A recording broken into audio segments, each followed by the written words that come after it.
Welcome to another episode of Profiles in Leadership. I'm your host, Steve Anderson, and today our guest is Nelson Nigel. Did I say that right, Nelson? Nigel? That's correct. Yes. Nelson Nigel is the founder and CEO of Moto Nation. Back in 2016, Nelson, as an Uber driver, noticed that taxis and car services do not offer installed child car seats, and parents are helpless. He found a void in the transportation marketplace that Uber and Lyft had explicitly left open.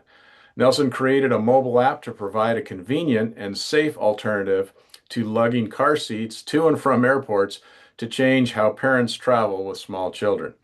Today, Kidmoto is a trusted brand that connects parents to a network of professionally trained drivers that provide airport transfers with secured child seats, car seats for safe and convenient airport travel in 67 U.S. cities. Is it still 67 or is that right? 102 globally.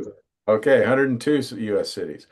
After operating for 6 years, Kidmoto has over 40,000 completed riders. That's probably changed as well. 40 part-time employees, 500 independent drivers nationwide, over a seven-figure revenue, and the company is valued at well over $25 million. So, Nelson, welcome to the program today. It's great to have you on. Thank you for having me, Steve. Thank you. I'm excited to be on. So let's start a little context here. Let's just talk a little bit about where you grew up and kind of your early influences. And I think in here too, there's this horrifying story of when you were a 13-year-old and got in this train accident. So include that. So give us a little context about growing up and where you are now. Steve, I was born in Guyana, South America. I immigrated to the United States when I was about 5 or 6, and I grew up in Corona, Queens. Corona, Queens, half Italian, half Latin. Incredible place to be, Queens, New York, and uh, I went to school in Queens and college in Queens, so Queens Okay. College. So I started my business after college and during college, and I've been an entrepreneur ever since. Well, now what happened with this train accident or something when you were 13 years old? You got in a very serious. Yes, I'm on my way to high school, aviation high school. Uh, I don't recall, but I just was on the platform and my head, somehow leaned over and the train hit me in the head, and I was in a coma for about 2 weeks and in the hospital for about 5 months, and I made it, and here I am. My Wow, fingers terrible are moving. story. I was hit by an express train. All right. That's yeah. You usually don't want to challenge a train when it's moving. So I'm glad you made it through.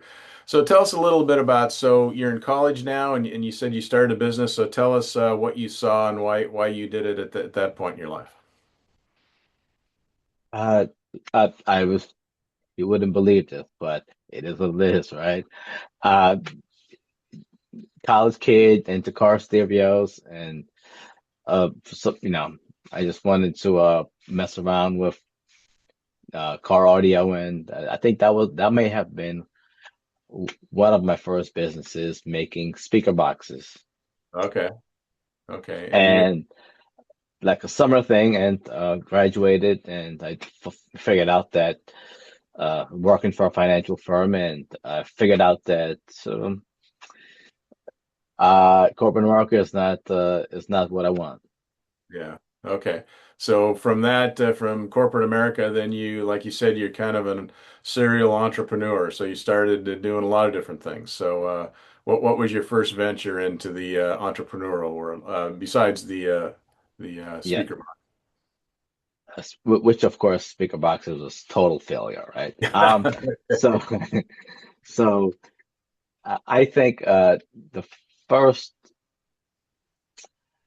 I I was messing with the internet, trying to sell things online. Uh, Craigslist, uh, eBay, Yeah. um, selling things in the streets, right? So I try. I think I've tried so many things. It's just I just can't think which which directly. But I think I've tried so many different things. I'll tell you. Selling digital products online, like writing books and things like that. Okay. Um, I So can't remember eventually, which one directly, but I tried it all. so eventually, then you decided that you're going to be a taxi driver in New York City. So tell us about that experience and what did you learn from doing that job? So what happened was at that time I had been trained to be a real estate developer, and I was going through that, and I built a building for my cousin, and it was an 8 unit building in the Bronx, and in 2008, 2009 happened with the real estate market folding. So I Yeah. actually my cousin we got into some discrepancy, right? So Okay. after that, then uh, the, couldn't get a C of O in a building, and that same building, C of O, certificate of occupancy. It was after the crane fell down. I don't know if you remember the crane falling down in Manhattan. Yeah. Yeah. Um, so after that, I just said, let me get out of real estate and construction and be a yellow cab driver. And I'll tell you, phenomenal job, one of my favorite jobs ever. Wow. Tell us why. Why is that? Because a lot of people wouldn't think that. So why was it? Oh, bucket list job. I have to do that. It's on my bucket list. Go back, just going back to drive. Um, just I'm from New York. I didn't know 99.9% of New York City until I started driving a yellow cab. And on top of that, I love food. You can go all around New York City and getting all different sorts of food from all different communities, seemingly, and meeting people from all over the world, right? So it's incredible. I didn't go to Brooklyn or the Bronx or Manhattan, and now driving a yellow cab, somebody just jumps in and they, oh, take me to Tuckahoe, New York, or take me to Brighton Beach and take me to Williamsburg.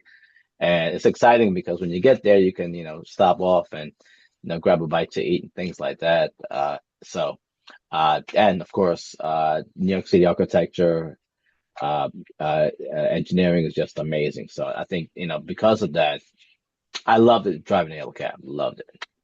That's really interesting. So now you're driving this cab and then you realize that parents just don't have access to child seats. So if you got a kid, you probably can't drive in a taxi or Uber or Lyft. So you come up with this idea. So tell us a little bit about how you came up with the idea to do this and how you built a business out of it. So I drove a yellow cab. I would refuse passengers when I see that they would have small children because it's kind of unsafe Yeah. um, in case of anything. And I drove for Uber and Lyft. And I also noticed that they weren't providing child car seats, but we would still have passengers with small children, right? So uh, I said, let me try something crazy, and boy, was it crazy, Steve. Boy, oh my goodness, you've got to be smoking fentanyl.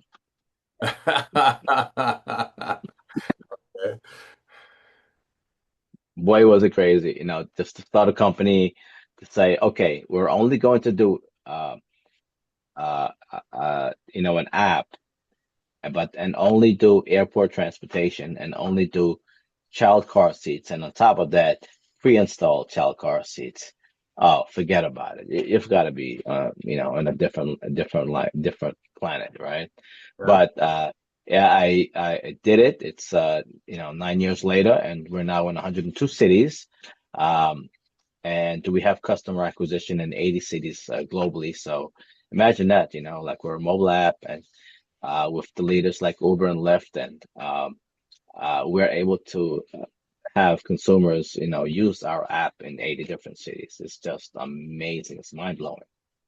So walk me through this. So you're a real estate guy who had went on some hard times. You're driving a Yep. yellow taxi in New York City. How do you know how to develop an app that makes this business work? Good question, right? So at this point, I'm more of a seasoned veteran entrepreneur because I've tried many businesses over the years while I was driving a yellow cab, right? So I've always had, side ventures, and so uh, I was able to figure out, I could delegate all that sort of work, right? Because I stay in my lane, and said I can delegate that to a different company, and I can focus on what I do best, which is the overall organization and leadership, and putting the pieces together. And that stuff can be left for the professionals. Okay, so basically you went and hired a programmer or somebody to develop this app with your idea of what it should be and what it should do, but someone did the technical building of the app, so to speak. Absolutely, yes. Okay, so you get it in there and you call it. How did you come up? Why did you call it Kidmoto? Tell me about the name. Paula Zimmerman, shout out to Paula Zimmerman in Boulder, Colorado. She was working with me, and she suggested that name. Okay. So, me personally, she's the artist. I'm not. I'm not.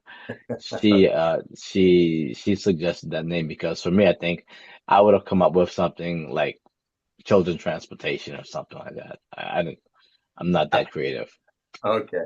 So let's go back. I think I read somewhere before where you said you grew up in Queens and you grew up in poverty or very low income.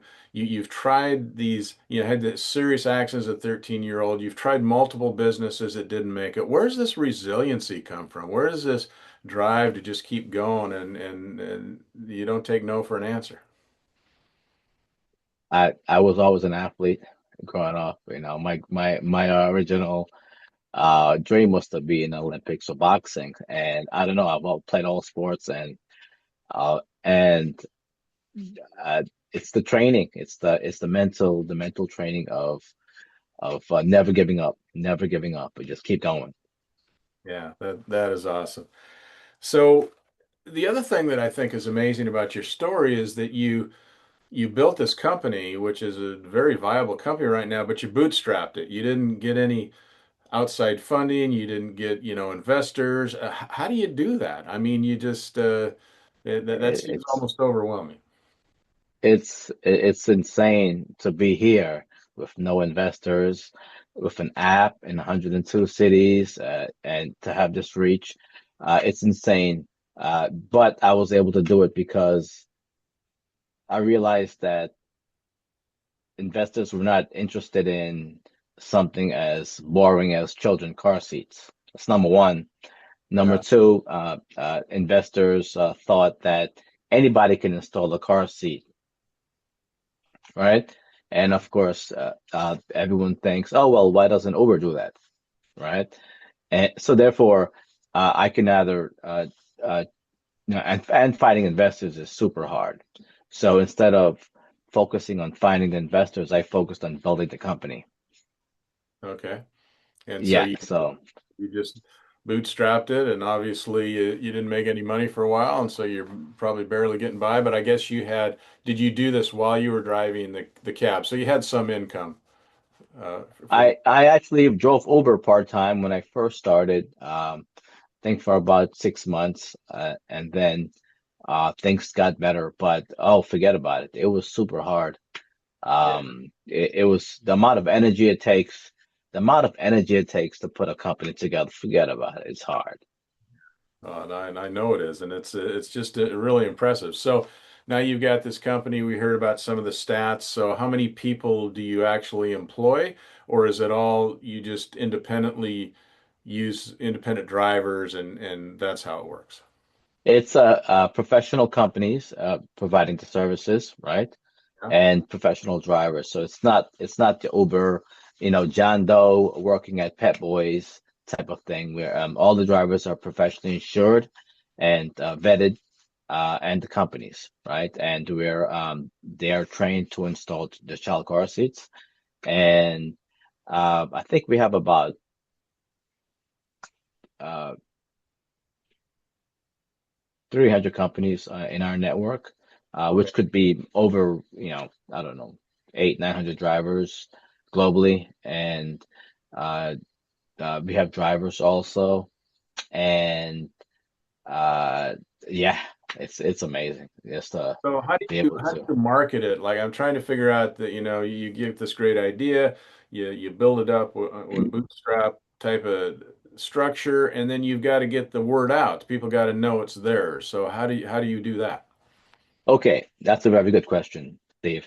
So when you're let's think about Google Maps, right?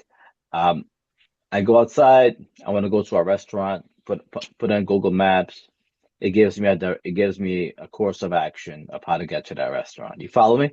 Yep. So now if I follow that roadmap, I'm going to get to that destination, Right. right? So now in terms of how do I reach these customers? Well, we fish where the fish are swimming, basically, right? Okay. Uh, you're not going to find tuna fish in the local pond, correct? And you're not going to have a small rod to catch a tuna, right? So you have to understand your consumer base and how you target them. And we had our ways of digital marketing to reach consumers on Google, of course, and they're finding us on Google, and slowly but surely, we built out a consumer base and a brand, and now people are using us, in Nairobi, Kenya, to and I don't know, Copenhagen, and but I don't know, Oh, Bozeman, wow. Montana. Yeah, it's crazy. So if I'm a parent and I'm gonna, go on a trip, so I'm gonna go to the airport, then what's the name of your app and how do I get to it to make sure that I've got that service? It's the Kidmoto app. It's on the iTunes Store and Google Play. Okay. So I just go into the app and I just call it up, and then you have drivers out there that have these child seats. Do you buy the child seats for the drivers, or do they have to purchase that and that's just a service they provide? When I first started, I used to buy them and mail them out to uh, Salt Lake City, or I don't know, the Reno, right? Just mail them out, and I'll go and I'll take a plane ride and teach, folks how to do it, how to install it. That's kind of like the bootstrapping, right? Like that's putting the foot in the feet in the air, right? Got it. So I went on the planes and I begged these operators to provide the service. I'll give you the car seat. I'll train you, and forget about it. Now, yeah, of course, many operators were they were not receptive, right? Because it was a brand new idea. No one has ever done this before. So Yeah. whenever you have something like that, the normal people, like the entire industry, refrained from providing child car seats. So now here I am coming in saying, "Hey, l- can you provide car seats?" Right? So they're going against what they were taught forever, and so now we have a viable economic model now. So were people afraid of, and is there a big liability issue with kids in car seats and in these services? Like if something happens, are you vulnerable to that? Is that some of the fear of not putting child seats in these cars? Yes, so there's always liability whenever you're at fault for anything in life, especially if you're a business, right? So that is the fear of many people, many operators, and that's why you have insurance, and this is why you do a good job. Yeah. So usually the greatest form of flattery is when someone copies you. Is there somebody else doing this now too, or do you still have an exclusive run on the business here? Oh, that's a fabulous thing. We do have copycats, and that's really good because it really validates, our idea and who we are, and it creates a bigger market. And of course, uh, at the end of the day, it's a bigger market for our consumers, whether they use us or they use the competitors. It just makes families more creates alternatives for them, and it now they can go out and they could ditch the car seats when flying with a baby. Yeah. Well, it just, as we have all seen, people lugging through the airport, dragging kids, dragging car seats, dragging luggage. I mean, it's kind of like, oh my God, this is like a nightmare. So you've found something that you can solve one of those nightmares. You can solve an issue. So it's brilliant.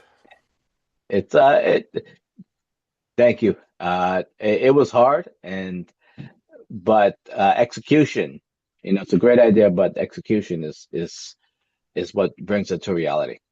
So tell me about, I'm a huge believer when we talk about leadership and building companies and so on of mindsets. So what kind of a mindset do you have and tell us how you just look at this and it's a challenge, but you solve it. A lot of people would have given up or not made it happen. So I'm really curious about your mindset and how you pull it off.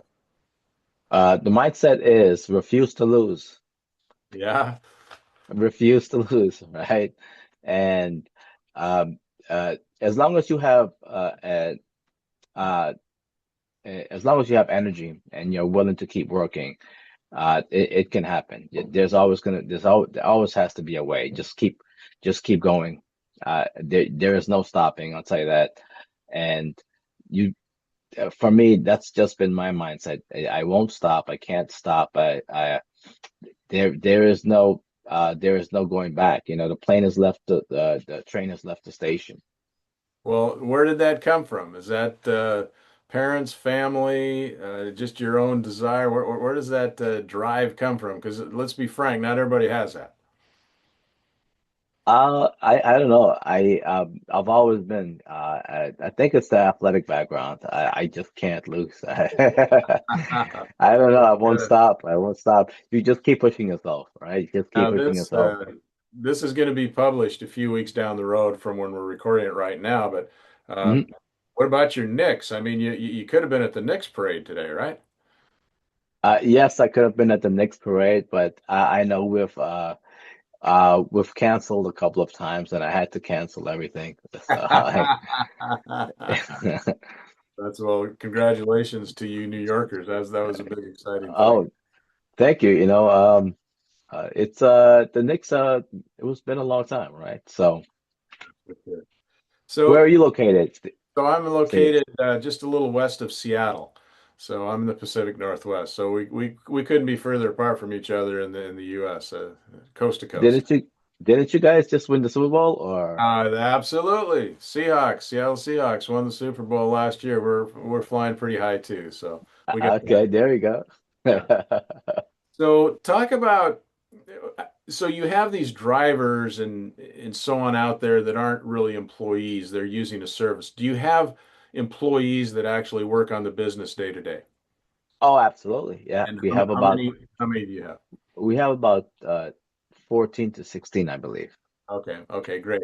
And then you lead those people and you have the vision and they just do the mechanics part of the organization. I read somewhere where that you really believe in collaboration and empowering others. So how do you do that with the employees and then how do you also get that out into the greater world as far as people that are using the product? We want to have employees that are communicating effectively. Because if employees understand what they're doing and they understand how to communicate, I think that makes that helps everyone make better decisions and everyone works better with better communication. Yeah. And I read somewhere too where you studied, didn't you actually study cultural anthropology? Exactly. That's my bachelor's degree is in cultural anthropology, and I did study other things, but that's another reason why I love driving in New York City. You're meeting somebody from, I don't know, Astana, Kazakhstan, all right? Or somebody from uh, Sao Paulo, Brazil, or someone from Nairobi, Kenya, right? So it's just so interesting to meet meet folks from all over the world and just to experience them, right? To appreciate them and experience them and who they are. So my personal experience has been in riding yellow cabs in New York City is that a lot of the cab drivers weren't that friendly or didn't talk to you too much. Now you must have been a unicorn out there because it sounds like you're talking to your riders all the time, and by doing that, what did you learn from people?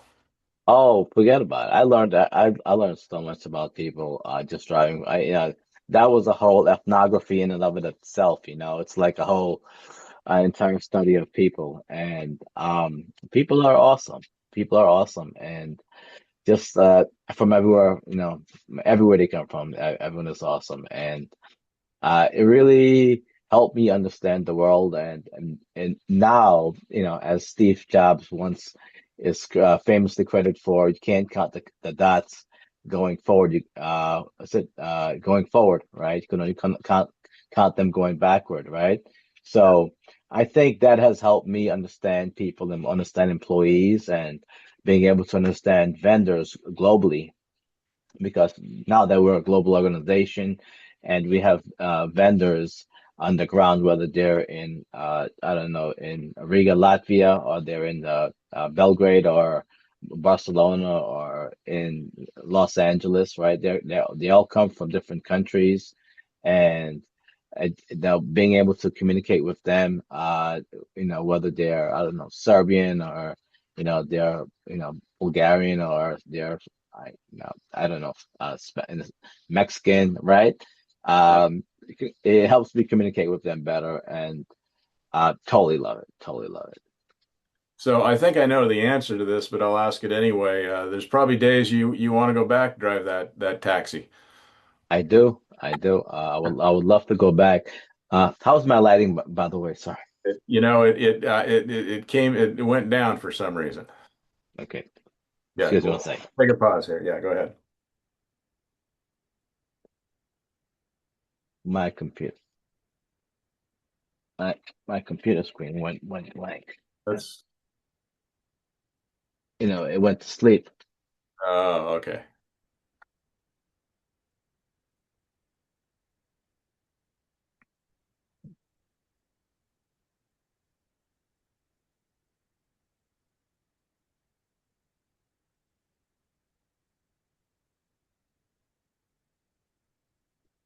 There Any you go. better? You're back on. Okay, cool. Okay, we'll continue. So tell me about now. I also understand that you're working on bus moto now. So you got the same idea on the bus. Is that launched? Or are you still working on that? What's that all about? I'm still working on that. We're trying to figure out how to move in the next level with transportation and logistics, right? As we start to experience what's going on with AI and transportation, things are going to change. I believe there's going to be uh, well, there is going to no, there, I believe there is massive changes right now with AI and how we're going to travel in the next few years. Because if you look at what's going on with, like, say, Waymo or Uber, and with other companies, Cruise, we already have robo taxis out there Yeah. in multiple cities, right? So it's not like it's a far-fetched idea, and it's not like it's not far away. It's like very close to home, right? And and driverless cars or driverless taxis are on the road already. So you know, I guess the media is not talking about that, and but that's something that's clear and present. So, and now that we see that, you know, with Boston Dynamics and what's going on with robotics, things are going to change, and we need to figure out, you know, where is transportation going to be in the next few years, and how is the municipal governments going to work together to help bring this to reality. So, bus moto, we have to. It's in the works. We're still trying to figure out with the robotics and the drone situation. Okay. And is there something called baby moto in the works too? Is that different Yes, than moto? What's baby? yes, we're doing that. We're picking up infants from hospitals. Oh, wow. Okay. So think about, being a new parent, and you don't know much about child car seats, right? Infant car seats. So Baby Moto is, I know we're picking up infants from hospitals, and it's exciting because new parents don't know what a car seat, like what how to install a car seat. The hospital will just, walk you to the door, and then once you're outside the door, you know, you're on your own. Well, I got another one for you. So, as a fairly new grandparent, you should go for grandparent moto because, like sometimes, we go out there to put put the child car seat in our car, and it's like, holy cow, this thing's complicated to get in the car. So, grandparents don't necessarily know how to put them in right either. So maybe there's a new market for you there. There you go. Oh gosh. Okay. So anyway, tell me about the future. It sounds like you got a lot of things going on. It seems like you're doing well. What's your bigger vision? What do you want to do next? I'm thinking global logistics in the maritime industry. It's and not just transportation. Transportation is a small segment of the entire logistics. And I think there's going to, with technology, we'll be able to move things faster, easier, and at the end of the day, it's better for the consumer. So I think because now that, I didn't think that we could be a global organization. And now that we're here, it's like, okay, well, now everything is global. Does that make sense to you? Yeah, for sure. And yeah, that totally makes sense. So there's a lot out there and so much that I think what's really interesting about our world right now is there's so much that we know with AI and all these other things they're going to change, but we don't know what that change is, or we don't know there are jobs, there'll be jobs in the future that we can't even think of right now. So I think there's so much to do as far as, getting your thumb on some ideas to who knows what it's going to be like. You're correct. I'm studying AI right now. It's unbelievable, Steve. Yeah. Oh, it's unbelievable. As a leader, as of an organization, it's unbelievable what we can do. I'm not a technical person, but uh, I love to learn, right? I love to learn, and now that I'm studying it and I'm putting it into action, it's unbelievable what we can do with Claude Code, Gemini, Yeah. Chat GPT, and I think that, it's not just search, right? So people think it's search. No, that's like a microfraction of what the value is, of these tools. Oh, it's unbelievable what we can do, and I'm learning, and I'm actually utilizing it, especially for like business processes, and it Yeah. makes it's incredible what we can do, and what will be available in the future.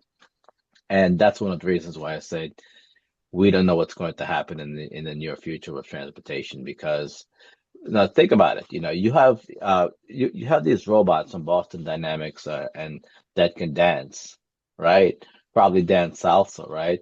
And or you can look at some of the robots doing other things, right?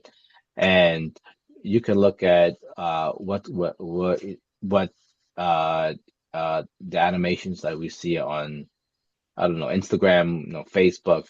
Some of these things are not real, but they look 100%, they look real, right? And that's AI, right? Crazy. So it's unbelievable and now that I'm using studying it and using it on a productive level, I can see a glimpse of how, it's just it's like a galaxy of a darkness.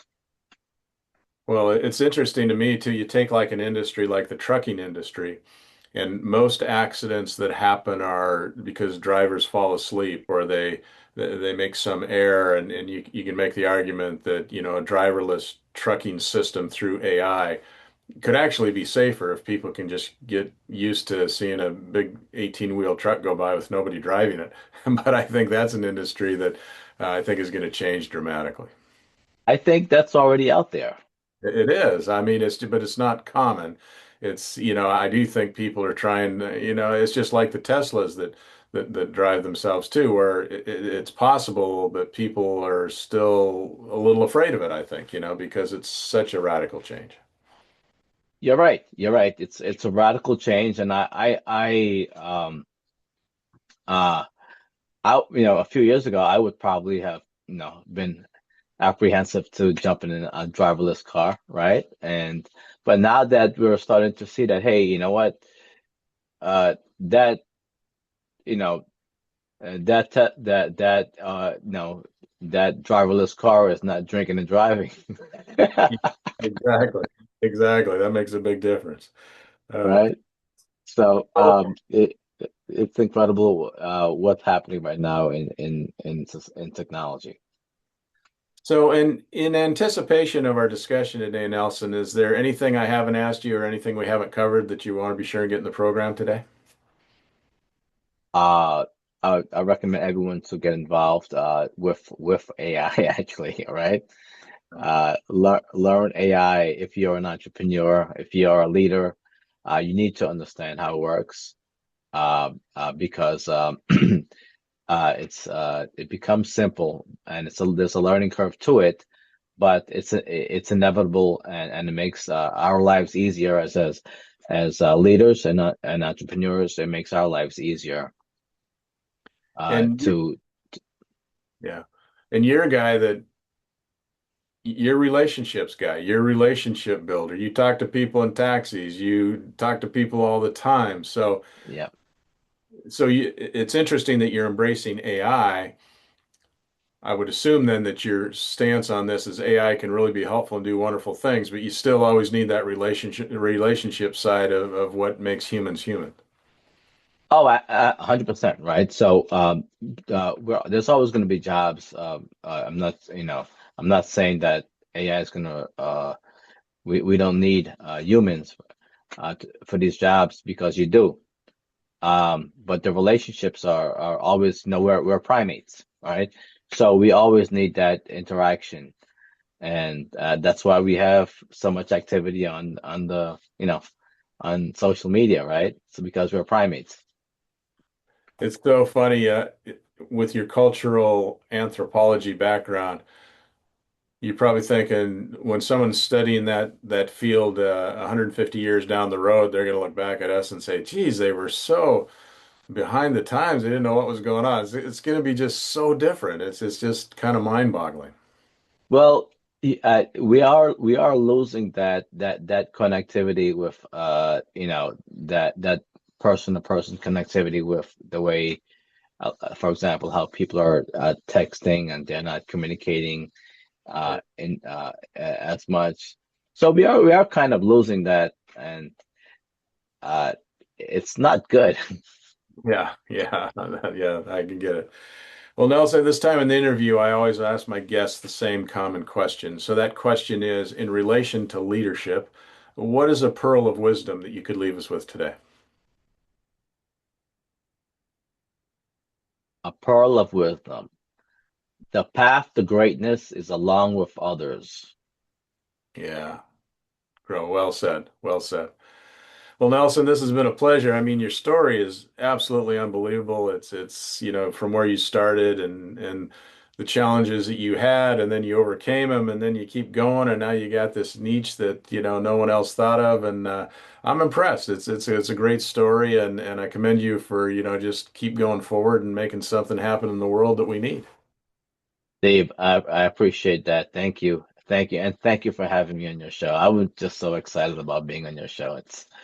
You're awesome. Well, thank you, and so are you. Well, take care. Maybe we'll see each other down the road one of these days, and keep doing what you're doing. Aloha from New York. Thank you. All right. Yes. See you.